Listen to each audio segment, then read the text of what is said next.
दोस्तों, हिंदू धर्म में तुलसी के पौधे को बहुत ही पवित्र पौधा माना जाता है। इस पौधे में साक्षात भगवान विष्णु और लक्ष्मी का वास होता है। भगवान विष्णु तुलसी पत्र के बिना किसी भी प्रकार का भोग स्वीकार नहीं करते हैं। तुलसी को विष्णु प्रिया भी कहा जाता है, इसीलिए जो मनुष्य तुलसी की पूजा करता है वह कभी दरिद्री नहीं रहता है, उसकी कभी दुर्गति नहीं होती है। ऐसा मनुष्य घोर पाप करने पर भी नरक में नहीं जाता है। तुलसी को मात्र जल देने से क्या फल मिलता है, आइए जानते हैं इस महान कथा के माध्यम से। एक बार देवी सत्यभामा भगवान श्री कृष्ण से पूछती है, स्वामी आप तो तीनों लोकों के स्वामी हैं, फिर भी आप इस तुलसी के पौधे की पूजा क्यों करते हैं, इसे नित्य जल क्यों चढ़ाते हैं? मैं इस पौधे को जल चढ़ाने का महत्व जानना चाहती हूँ। तब भगवान श्री कृष्ण कहते हैं, है देवी सत्यभामा, तुलसी साक्षात लक्ष्मी का ही रूप है। इसकी नित्य पूजा करने के करोड़ों फायदे हैं। इस जल चढ़ाने मात्र से ही मनुष्य के करोड़ पाप नष्ट हो जाते हैं।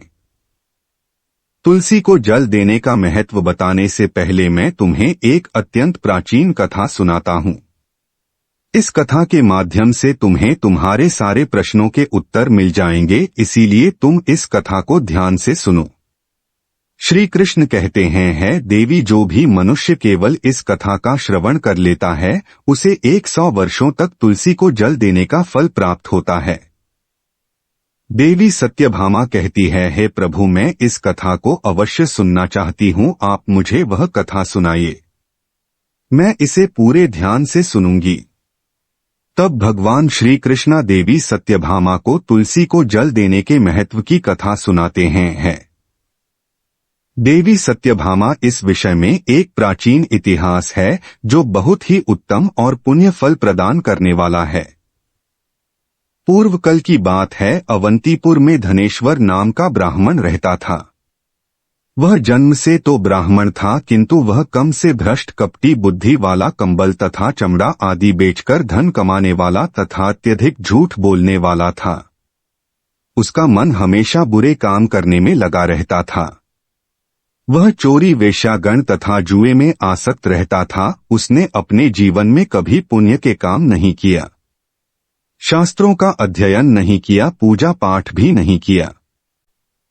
सदैव अपना मन दूसरों के धन पर लगाकर रहता था। वह दिन में धन कमाता और रात्रि में वेश्याओं के साथ रात बीतता था। इस प्रकार से वह अत्यंत पापी धनेश्वर ब्राह्मण अपना जीवन केवल पाप करने में व्यतीत करता था। उसने अपने मुख से कभी भगवान विष्णु का नाम भी नहीं लिया और न कभी देवी देवताओं का पूजन किया।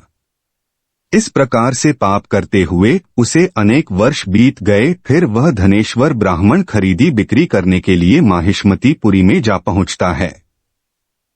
उसे नगर के पास से नर्मदा नदी बहती है। उसे स्थान पर उसे नदी में स्नान करने के लिए दूर दूर से लोग आया करते हैं। फिर वह ब्राह्मण इस नदी के किनारे के एक आश्रम में ठहरता है। उसे आश्रम में अनेक विद्वान ब्राह्मण पुराने का पठान तथा भगवान विष्णु की स्तुति में मग्न रहते थे। वह पाखंडी धनेश भी ढोंग करता हुआ वहीं पर उनके साथ रुक गया। उन विद्वान ब्राह्मणों के साथ रहकर उसे भी श्री हरि विष्णु के नाम सुनने का अवसर मिलता था। वह उसे स्थान पर 1 महीने तक रुका। फिर वहां पर आए लोगों ने गायों का पूजन करके ब्राह्मणों को भोजन कराया, तो उसे पापी ब्राह्मण ने भी उनके साथ बैठकर भोजन किया और भगवान का प्रसाद ग्रहण किया। वहीं पर उसे आश्रम में एक तुलसी का पौधा था। वह ब्राह्मण जाने अनजाने में ही उसे तुलसी के पौधे में पानी डालता था। उसके मन में कोई विचार नहीं था कि वह क्या कर रहा है। वह रोज सुबह उठकर पत्र में पानी लेकर तुलसी के पौधे में डालता रहता था। फिर एक दिन वह आश्रम में सोया हुआ था तो उसे स्थान पर एक सर्प आ गया और उसे सर्प ने उसे नींद में ही काट लिया। उसे पापी ब्राह्मण की नींद में ही मृत्यु हो गई।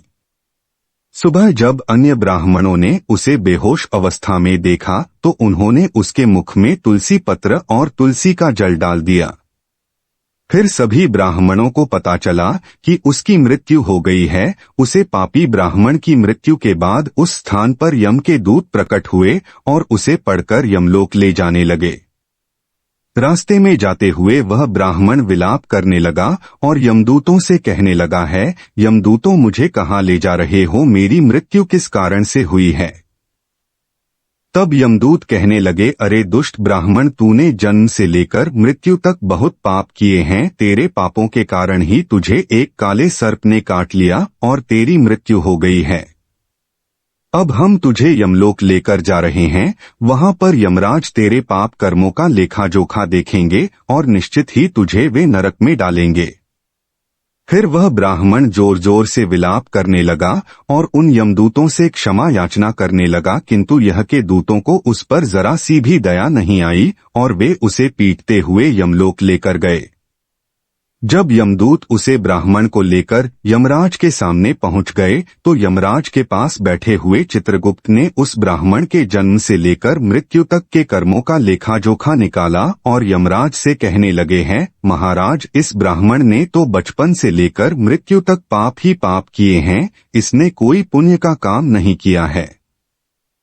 यह तो मूर्तिमान पाप ही है, इसे कल्प भर के लिए नरक में डाल दिया जाए। फिर यमराज कहते हैं, दूत, जीवन भर पाप करने वाले इस दुष्ट ब्राह्मण को उठाकर ले जाओ और इसे कुंभीपाक नमक नरक में डाल दो।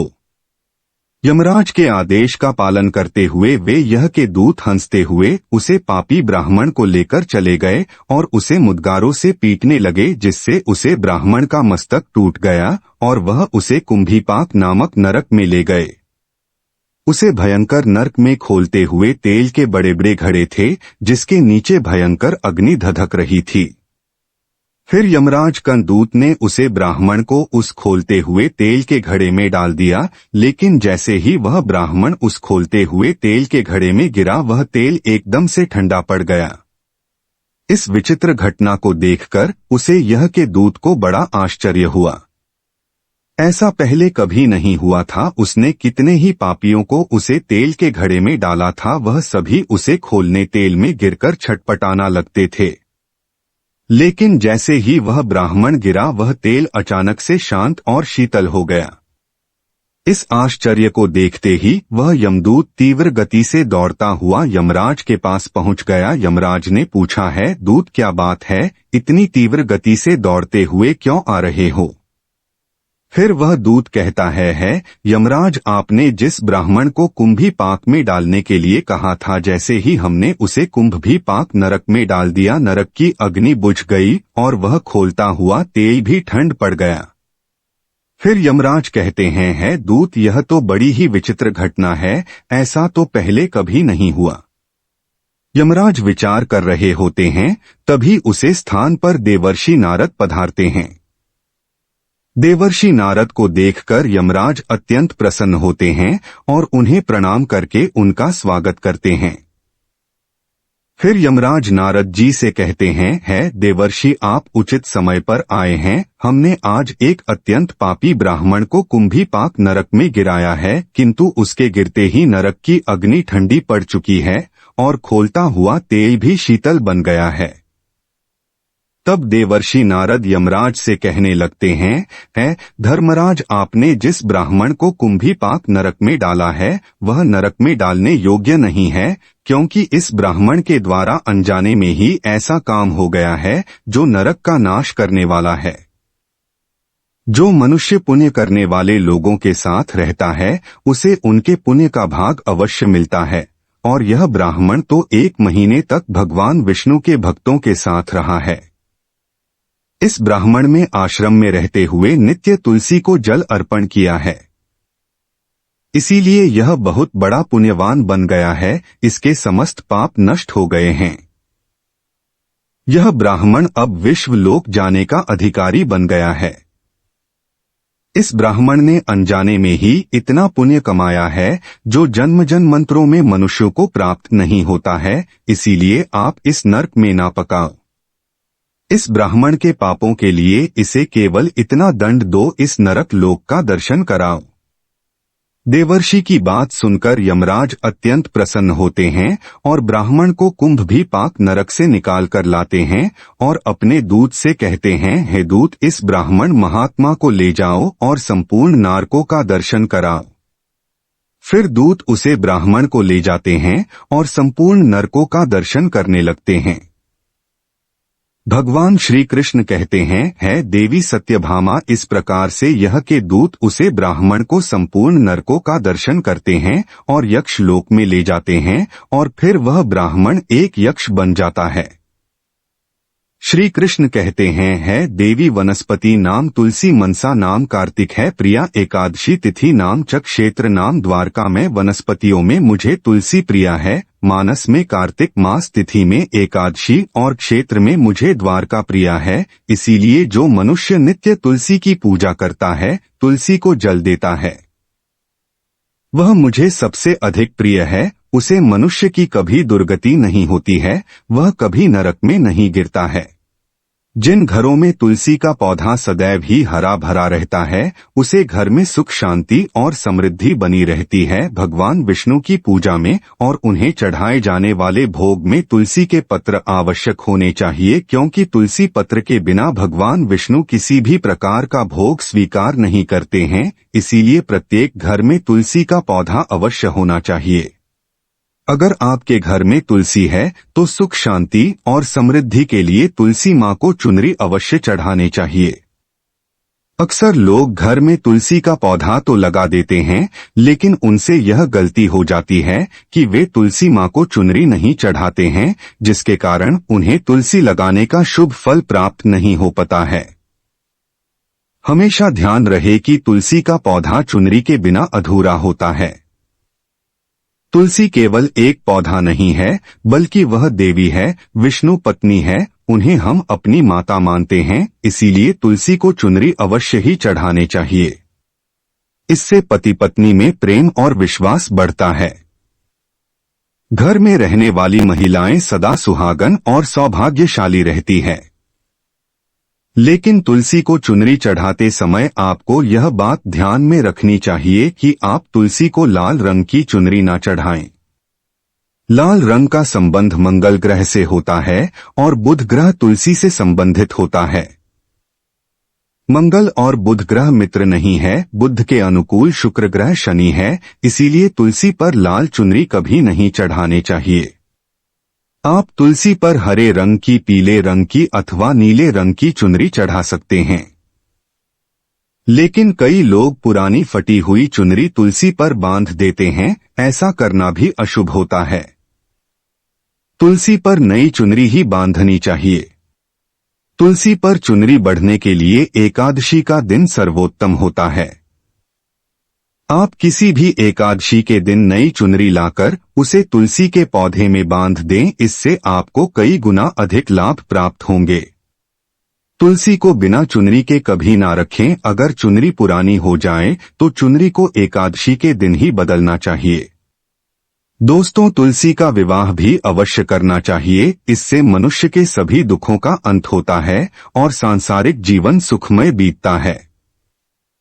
दोस्तों, कुछ लोग जाने अनजाने में तुलसी के पास ऐसी चीज रख देते हैं जिससे तुलसी का अपमान होता है। तुलसी का पौधा बहुत ही संवेदनशील होता है, इसकी अच्छी तरह से देखभाल करनी पड़ती है, तभी इसके शुभ फल प्राप्त होते हैं। इसीलिए तुलसी के पौधे के पास आपको अपने मुख से अपशब्द नहीं बोलनी चाहिए। तुलसी के पास भूल से भी जूते, चप्पल अथवा झाड़ू पोछा नहीं रखना चाहिए, इसे पाप माना गया है। तुलसी के पास जल से भरा हुआ पत्र भी नहीं रखना चाहिए। तुलसी के पौधे के पास दीपक जलाने के बाद दीपक को वहां से हटा देना चाहिए, क्योंकि तुलसी के नीचे बुझा हुआ दीपक रखना अशुभ माना जाता है। जिस स्थान पर भी तुलसी का पौधा होता है, उसे स्थान को हमेशा ही स्वच्छ रखना चाहिए। इसीलिए नियमित रूप से तुलसी के पौधे के पास साफ सफाई का ध्यान रखें। तुलसी के पौधे में शिवलिंग और गणेश जी की प्रतिमा नहीं रखनी चाहिए। साथ ही तुलसी के गमले में अन्य किसी भी प्रकार का पौधा भी लगाना अशुभ होता है। तुलसी के पौधे के पास कपड़े भी नहीं सूखने चाहिए, अन्यथा कपड़ों से गंदा पानी तुलसी के पौधे पर गिर सकता है। ध्यान रहे, तुलसी के पौधे को नाखून से नहीं तोड़ना चाहिए, इससे तुलसी का अपमान होता है। यदि तुलसी के पत्ते सूखकर गिर जाते हैं तो उन्हें कचरे में नहीं फेंकना चाहिए, उन पत्तों को आप तुलसी की मिट्टी में ही दबा दें। रविवार के दिन तुलसी के पत्ते नहीं तोड़ना चाहिए और रविवार को तुलसी को जल भी नहीं चढ़ाना चाहिए। बाकी अन्य दिन नित्य बिना चुके तुलसी को सुबह जल देना चाहिए और शाम के समय एक दीपक जलाना चाहिए।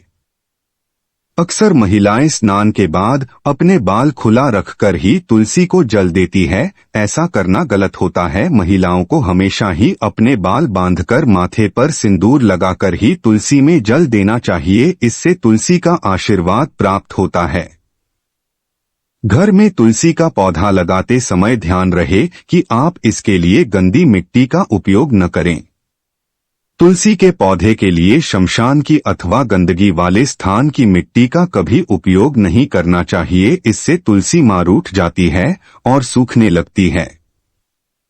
तुलसी का पौधा कभी गंदे स्थान पर नहीं लगना चाहिए, जैसे नाली अथवा बाथरूम के पास तुलसी का पौधा कभी नहीं रखना चाहिए, अन्यथा गंदा पानी तुलसी के पौधे में गिर सकता है, जो बहुत ही अशुभ माना गया है। घर में तुलसी का पौधा कभी सूखना नहीं चाहिए। शास्त्रों में ऐसी मान्यता है कि तुलसी का पौधा सूखना अकाल मृत्यु की सूचना देता है। घर में तुलसी का पौधा सूख जाए तो घर की सुख समृद्धि खत्म हो जाती है। सूखी हुई तुलसी में मां लक्ष्मी का वास नहीं होता है। वास्तु शास्त्र के अनुसार तुलसी का पौधा सूख जाए तो यह आने वाले किसी विपत्ति या दुर्घटना का संकेत होता है, इसीलिए तुलसी का अच्छे से ख्याल रखना चाहिए, उसे नित्य जल देकर हरा भरा रखना चाहिए। तुलसी में कभी भी किसी प्रकार के केमिकल नहीं डालना चाहिए और गोबर का प्रयोग करना चाहिए। साथ ही इस बात का ख्याल रखें कि तुलसी में मकड़ी के जाले अथवा कीड़े नहीं लगने चाहिए, ऐसे स्थान पर मां लक्ष्मी वास नहीं करती है। शास्त्रों के अनुसार मासिक धर्म के दौरान महिलाओं को तुलसी के पौधे में पानी नहीं डालना चाहिए और तुलसी को स्पर्श करना भी वर्जित है। तुलसी को बिना स्नान किए जल नहीं देना चाहिए और पैरों में चप्पल आदि पहनकर भी तुलसी को जल न दें। तुलसी को जल देते समय ध्यान रहे कि वह जल आपके पैर पर ना पड़े, इससे तुलसी का अपमान होता है। श्री कृष्ण कहते हैं, नित्य तुलसी के दर्शन से मनुष्य को स्वर्ग की प्राप्ति होती है और तुलसी पत्तों के सेवन से उसके सभी पाप नष्ट हो जाते हैं। तुलसी का पौधा हमेशा ही घर के सामने लगाना चाहिए। इस पूर्व अथवा उत्तर दिशा में लगाना सबसे अधिक शुभ होता है। अगर तुलसी के गमले में दूसरे पौधे उग जाते हैं तो उन्हें समय समय पर हटा देना चाहिए। अगर तुलसी के ही अन्य पौधे उगते हैं तो यह पौधे दूसरों को दान में देने चाहिए। कहा जाता है कि जब घर में एक से अधिक तुलसी के पौधे अपने आप उगने लगते हैं तो घर में साक्षात माता लक्ष्मी का आगमन होता है। तुलसी के पास कभी कांटेदार पौधे नहीं रखना चाहिए, इससे तुलसी मां रूठ जाती है।